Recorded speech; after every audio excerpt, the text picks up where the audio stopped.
The United States security resolution proposed by Russia and Brazil, the United States of America has reportedly made its own draft of a resolution seeking global consensus on the Israel-Hamas war. The resolution calls for full respect of international humanitarian law, including the protection of civilians, and recognizes the efforts of Qatar and other countries that led to the release of two hostages, I'm assuming the American hostages in this case, on the 20th of October, who had been captured by Hamas. According to reports, the US draft resolution does not stipulate a call for a ceasefire. There are provisions in the document condemning the Hamas attack, urging the release of hostages and supporting Israel's right to defend itself.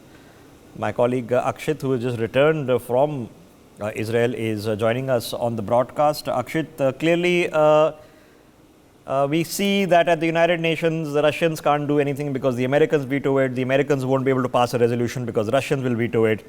But it's pretty clear that in the UNSC now there are two sides. There are the Russians and the Chinese, and the Americans and the others.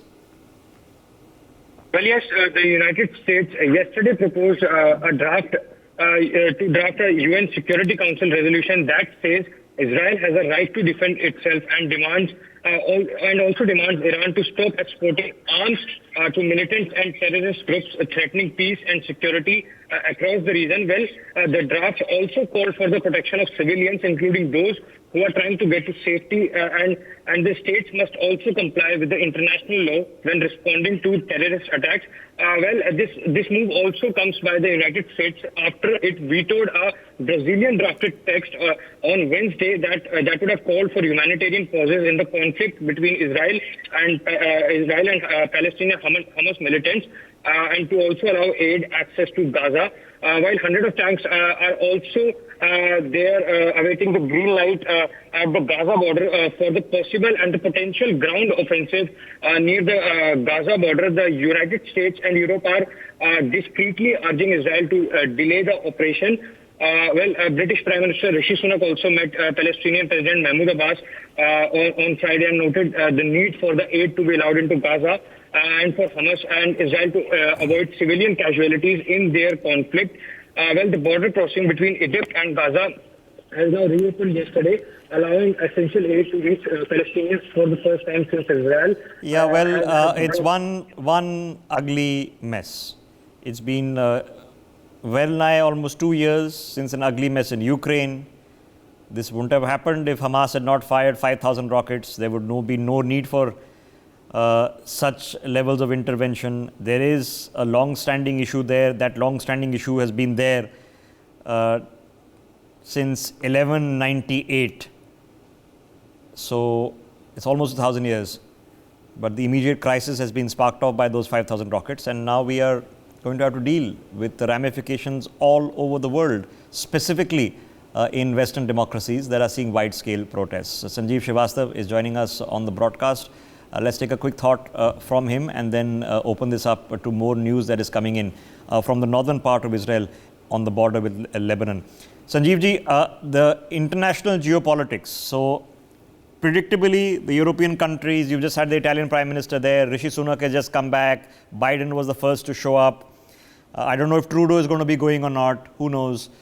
But at this point of time, the governments are taking a very clear stand that Israel has a right to defend itself. The Israelis have not gone into Gaza, which I'm assuming is under pressure from all these governments not to go in very quickly. Good afternoon, Rishabh-ji, and thanks for inviting me to your show. Rishabh-ji, it's quite clear that this entire situation has to be, dealt with by Israeli Defense Forces and the entire Israeli establishment in a very careful manner. And precisely this is the advice United States of America's President Joe Biden had also given at the same time when he showed his full solidarity and support to Israel's in its war against terrorism. And obviously international community, including India, we are all showing our solidarity with Israel. But Israel will have to be very careful, very cautious, because this war which they are planning to launch inside Gaza, it will not be easy, and it could be a complex process, as Benjamin Netanyahu himself has admitted that this could be a complex process.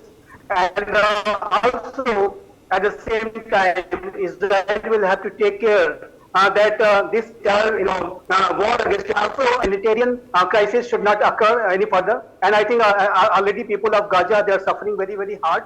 So I think Israel's choices are not easy at all. And Israel will have to give a lot of consideration to various factors. And obviously, you are looking at the Hezbollah and other, Yeah, so let me just come to that. Let me just come to that with the latest developments, because of course that's what Hamas wants. They want a humanitarian crisis. They want women and children dead, because then the conversation shifts from the women and children that they've killed to the ones that the Israeli Defense Forces are killing. And what a hopelessly horrible thing that is taking place. For more such videos, subscribe to the NewsX YouTube channel, hit the bell icon.